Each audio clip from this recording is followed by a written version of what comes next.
Hawwitoo ani guyyaa tokko keessaa guyyaa tokko kanan ta'a jedhee iyyaanne garuu maaliif kana taate akkas taate ani eegoo gara mana keetii gara kee giseen dhufuu barsiisaa Biqilaa fi barsiistuu Hawwiin hangara kee na ergite akkan ani si jajjabeessuuf ture yaa ta'u maree ati ana na jajjeessite. Ija koo naa bante laphee tantoo na jajjabeessite lubbuu tantoo karaa itti jiradhu natti agarsiiste garuu koo jireenya kan koo yeroo darbeetii fi kan ammaa kan kee kan hooyyadu abdii koo birootiif kan kee garuu hin dukkanaa'e jiituu jaallachuu koo hangan dagadhutan si jaaladhe shamarree tokko jaalatee maraatee naan jedhamuu koo hangan dagadhutti. Onnee kootirratti si marsiise akkuma maqaa kootii giiftii taate eenyummaa kootirratti moote jaalala isheetirra kan keetituu natti caale maaliif sitti fakkaataa ishee jaaladhee fayyaa kootis dhabe ofii kootis dhabe si jaaladhee ofii kootis argadhee fayyaa kootis argadhee jireenya kootis gammachuun guute giiftii koo gar jaalallee jituutu maqaa maraatu ta'e jaalala keetii fi maqaa gaarummaa milkaa'inaa guddummaa fi jabinatu naa milkaa'e shamarree koo jiru koottiin badeef akkamittiin akkamsi wal bira qaba gatii maal qaba kan hundaa osoo hundaas natti hin natti barfate kan biraa immoo saamsumiin gurmoo fi ishee yaa naalaa bade gaayis yoo harka fuune jaalatamtoota kabajamtoota maatii chaanaalee mabii siifan jalatti argamtan akkam jirtu jecha har'as gaahiree jaalalaa viidiyoo baay'ee barnoota ofirraa qabdu takka sinii qabannee dhufnee jirra hanga dhuma viidiyoo keenyatti hanga nu waliin taatan abdii qabna. እና nu jajjabeessaa na waliin ta'a sinin jechuun barbaada warroon nama Oromoon beektummaaf caba ixaanaan jechaa jirtan nan beekaa faamilii nan beekaa bakka bakkatti jalaa baddii itti guutaa sinin jechuudha barbaada hanga dhuma viidiyoo kooti hanga nama waliin taatan kabaja sin beeksisaa turtii gaarii. Maalidha maal taatee jechuudhaaf boonaan siifaan gaafatee siifanis maalan ta'e maal jechaa jirtaa jettee gaafattee boonaanis ani maal godheessiif muufachiisaa jechuudhaan itti dubbate. Siifaanis har'a muufannaa kootii fi muufachuu baachuun kan koo maaltu sitti dhagahame har'a jiituu wanta arguu barbaadee fi jechuudhaan itti dubbate boonaanis siifanii maal nyaattee wanta si dudubbisu dawaa garaa keetitti nyaatte jechuudhaan itti dubbate innis sabraayiz jechuudhaan itti dubbate siifaanis maalidha jettee dubbatte innis kennaa isheerraa bareeda jedhee waan hawwee fi bitee fi dhufe siifaanis akkam bareedaa.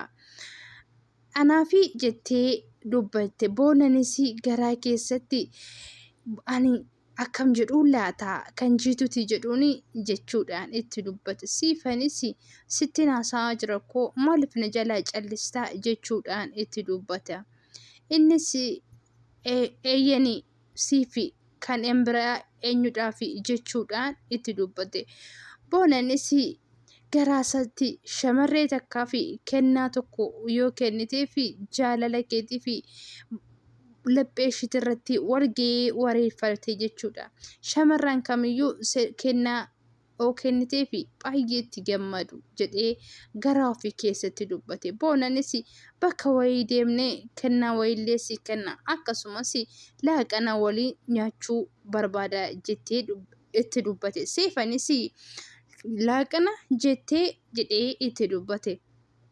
itti dubbatte sorry isheenis innis yaadan karaa dheeraa siixee baddee boonaanis maal taatee maal yaadaa jirta jedhee itti dubbate jennaanis isheenis guyyaan kun guyyaa maalii akka ta'ee fi maaliif akkas akka go'aa jirtu yaadaa jira. Guyyaan dhaloota kootillee akkasii miti jechuudhaan itti dubbatte. Maali jaalallee kee waliin deemtee nyaata nyaachuudhaaf guyyaa qaba jedhee itti dubbate. Ishiinis karaa waliin deemna bakka jettee fudhatte. Guutammaanis giiftii koo baay'ee si jaaladha. Si dhabee jireenya kootis hin barbaadu. Kanaafiyyuu fuula keenya dhorkatiin jedhee itti dubbate. Giiftii koo yeroo ati akkas taate jirtu kanatti eenyutu ragaa naa ba'a? Ati koo laphee kan koo saamsuu waan akkanaan jedhe beekta jechuun nadhiisi saamsuun tanima jette reebicha saamsus deemte naan jette jedhee naa gaafate. Duratti waan isheen jaalachaa turee fi waan isheen jette hin qabatan jedhanii naan dubbatan. Silazii giiftitoo maalan jedhee itti dubbata. Dhugaasaa warra siin alatti waaqatu bichaa beeka. Dhugaan kun siif harka bichaa jira. Kanaafuu akkam ati nama akkamiiti? Ani koo dhiifama guddaa si gaafachuu danda'a jechuudhaan baay'ee waan gaddeef harka ishii qabee ungate. Isheenis baay'ee tokko giiftinis garmalee saayitee ija isaa keessa ilaaltee gara wanta isheen nyaatu ijaan itti haasa'aa turte. Guddataanis hawwii ani na rakkisee waan aan jechaa turtee fi haasofsiiseen ture jedhee itti haasofsiiseen dhufe jechuun maal jechuudha? Ani ayxee funyaan isaa cabsitee dhufa naan jetta malee asnaa dhuftee funyaan isaa osoo hin cabsinii haasofsiisettee natti himtaa? Saamsus maal jechuudha jedhe. Saamsuunis anillee akkasin jedhee haasofsiisuu danda'e. Garuu immoo gurmuun dhufee gargar nu dhoofe. Kanaafuu waan sobdinaan jedhee fi anis gurmuun maal nun jedha jedhee gatee deebi'e. Giiftinis maal akkasiin jedhu eeyde turte. Ati akkumatti ati waan gadigaloo kana malee haasa'aniistu afachuu ati maal jetteerre jettee gaafatte. Innis maal jedheen akkan jedhu sitti himuu barbaaddee turte. Maal akkan jedhuunis narraa eeggatta. Inna jaalalli kee lamaanuu akka eeddusaas jiru natti hime. Kanarraa maal akkan jedhuun si irraa baruu barbaadda jedhee deebise. Isheenis garmalee tokko waan rifattee fi laphee qasaa qabattee andee hin amanteeree natti mikaa deebisi maa callistaa si eegan jira koo jechuudhaan itti dubbatte.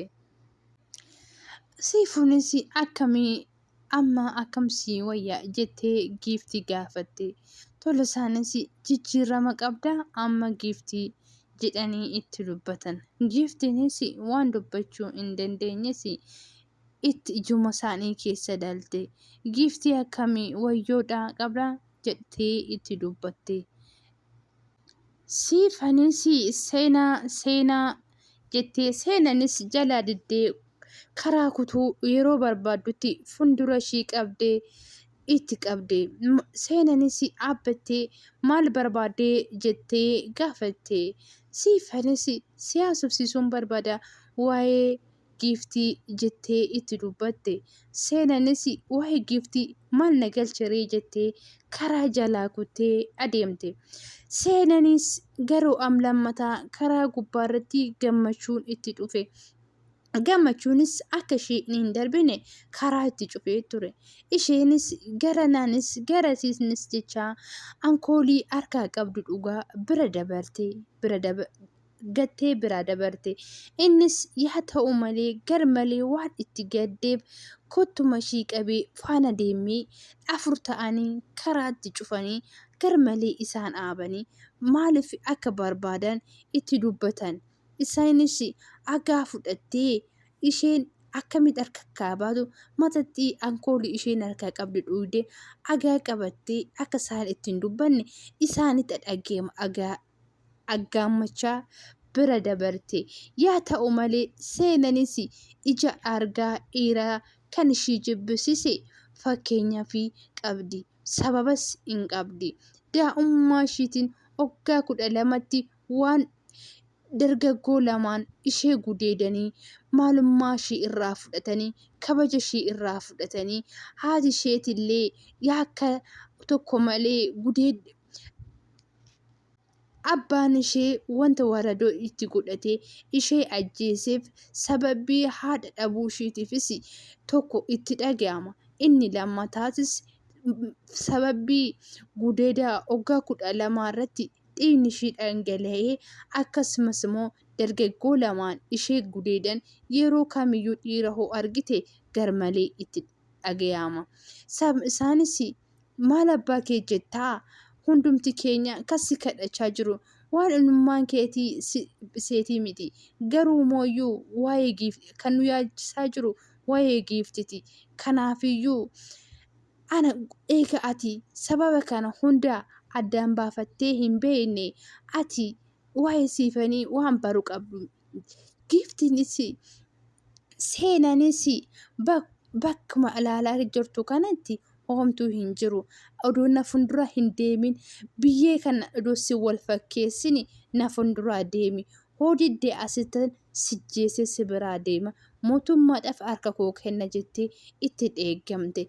Yeroo kanatti isheenis ani kophaa hin jiru waan jettenis dargaggoonni 3 ta'anii siifaa wajjin waan deemaniif yeroo isheen itti garmalee itti dhaabbatte isaanis itti dhufan. Seenanis hundi keessanuu dachee kanarratti kan hin sodaanne sodaadha. Hoo dandeessan itti wal na barsiisa. Ani dhuftaniidhaaf sin sodaadhu jechuudhaan itti dubbatte. Viidiyoon kana hanga dhumaatti hanga namtatan turtii gaarii baay'ee.